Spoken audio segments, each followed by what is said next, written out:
जय माता दी, जय श्री राम।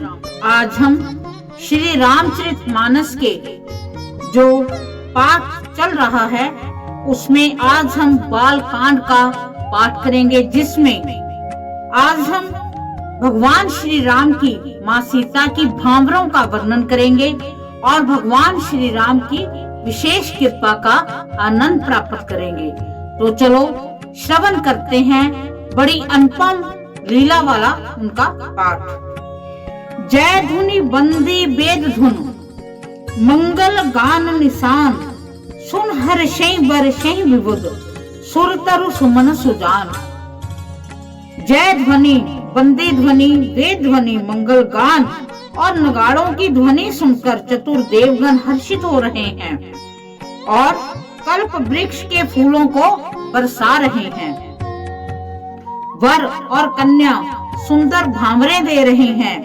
सब लोग आदर पूर्वक उन्हें देखकर नेत्रों का परम लाभ ले रहे हैं। मनोहर जोड़ी का वर्णन नहीं हो सकता, जो कुछ उपमा कहूँ वही थोड़ी होगी। श्री राम जी और सीता जी की सुंदर परछाई मणियों के खंभों में जगमगा रही है। मानो कामदेव और रति बहुत से रूप धारण करके श्री राम जी के अनुपम विवाह को देख रहे हैं। उन्हें दर्शन की लालसा और संकोच दोनों ही कम नहीं है, इसलिए वे मानो बार बार प्रकट होते और छिपते हैं। सब देखने वाले आनंद मगन हो गए हैं और जनक जी की भांति सभी अपनी सुध भूल गए हैं। मुनियों ने आनंद पूर्वक भांवरे फिराई और अनेक सहज सब रीतियों को पूरा किया। श्री रामचंद्र जी सीता जी के सिर में सिंदूर दे रही हैं। ये शोभा किसी प्रकार भी कही नहीं जाती, मानो कमल को लाल पराग से अच्छी तरह भरकर अमृत के लोभ से शाम चंद्रमा को भूषित कर रहा है। यहाँ श्री राम के हाथ को कमल की और सिंदूर को पराग की, श्री राम जी की भुजा को सांप की और सीता जी के मुख को चंद्रमा की उपमा दी गई है। फिर वशिष्ठ जी ने आज्ञा दी, तब दूल्हा और दुल्हन एक आसन पर बैठे। श्री राम जी और जनक जी श्रेष्ठ आसन पर बैठे हैं। उन्हें देखकर दशरथ जी मन में बहुत आनंदित हुए। अपने सुकृत रूपी कल्प वृक्ष में नए फल आए देखकर उनका शरीर बार बार पुलकित हो रहा है। 14 भुवनों में उत्साह भर गया। सबने कहा कि श्री रामचंद्र जी का विवाह हो गया। जीव एक है और मंगल महान है। फिर भला वह वर्णन करके किस प्रकार समाप्त किया जा सकता है। तब वशिष्ठ जी की आज्ञा पाकर जनक जी ने विवाह का सामान सजाकर मांडवी जी की, श्रुति कीर्ति जी की और उर्मिला जी इन तीनों राजकुमारियों को बुला लिया। कुश ध्वज की बड़ी कन्या मांडवी जी को, जो गुण शील सुख और शोभा की रूप ही थी, राजा जनक ने प्रेम पूर्वक सब रीतियां करके भरत जी को ब्याह दिया।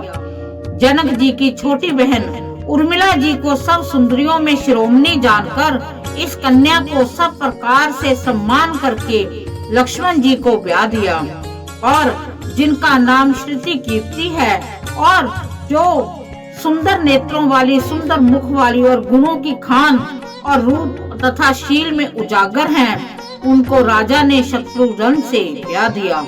दूल्हे और दुल्हने परस्पर अपने अपने अनुरूप जोड़ी को देखकर सकचाते हुए हृदय में हर्षित हो रही हैं। सब लोग प्रसन्न होकर उनकी सुंदरता की सराहना करते हैं और देवगण फूल बरसा रहे हैं। सब सुंदरी दुल्हने सुंदर दूल्हों के साथ एक ही मंडप में ऐसे शोभा पा रही हैं, मानो जीव के हृदय में चारों अवस्थाएं अपने चारों स्वामियों सहित विराजमान हों। सब पुत्रों को बहुओं सहित देखकर अवध नरेश दशरथ जी ऐसे आनंदित हैं, मानो वे राजाओं के शिरोमणि क्रियाओं सहित चारों फल पा गए हों। श्री रामचंद्र जी के विवाह की जैसी विधि वर्णन की गई, उस रीति से सब राजकुमार विवाहे गए। दहेज की अधिकता कुछ कही नहीं जाती। सारा मंडप सोने और मणियों से भर गया।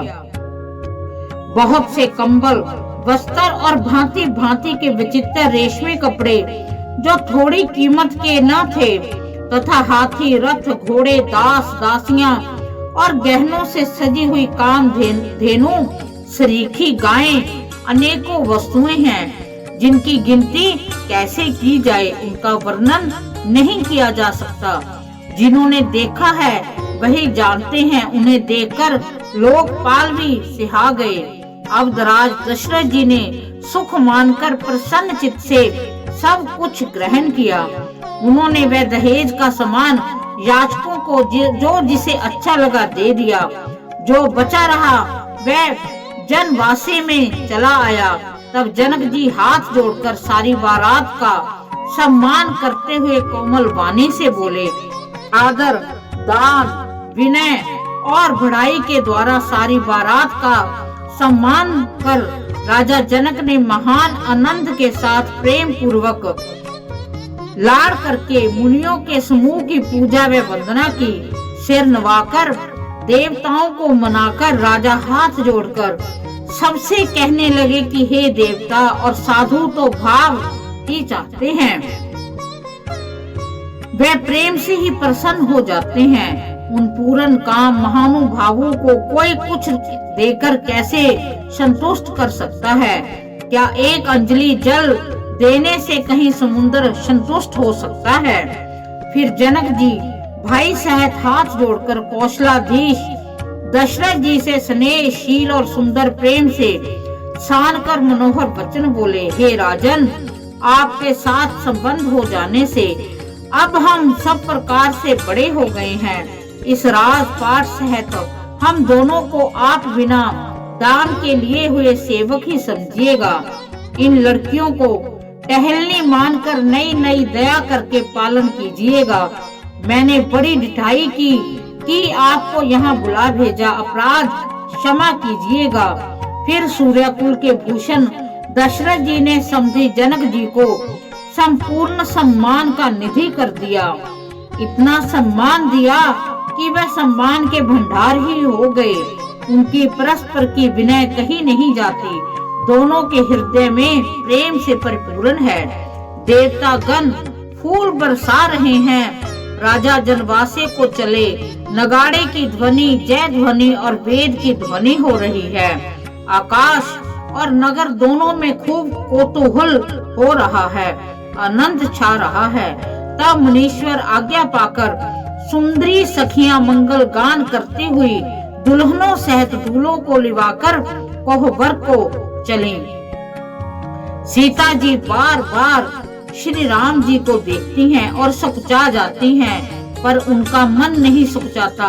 प्रेम के प्यासे उनके नेत्र सुंदर मछलियों की छवि को हर रहे हैं। इस प्रकार हमने भगवान श्री राम की कैसे उनका माँ सीता जी के साथ उनकी भामरे हुए, कैसे उन्होंने माँ सीता के मांग में सिंदूर भरा और राजा जनक जी द्वारा बाकी तीनों भाइयों का और सीता जी की तीनों बहनों का विवाह किया, और दशरथ जी को कैसे वो हाथ जोड़कर प्रार्थना कर रहे हैं। उनके भाव में जो जनक जी और दशरथ जी जो समधी हैं, बड़ा प्यार और बहुत विशालता है।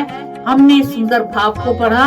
हम भगवान श्री राम से प्रार्थना करते हैं कि वो हम पर अपनी कृपा दृष्टि बनाए रखे, हम पर अपनी अनुपम कृपा सदैव के लिए हम पर बरसाए रखें। अगर हमसे कोई गलती हो गई है उसके लिए वो क्षमा करे। हम सभी पर उनकी कृपा दृष्टि बने रहे और हम उनके चरणों में करोड़ों बार वंदन करते हैं, उनको बार बार नमस्कार करते हैं। जय श्री राम।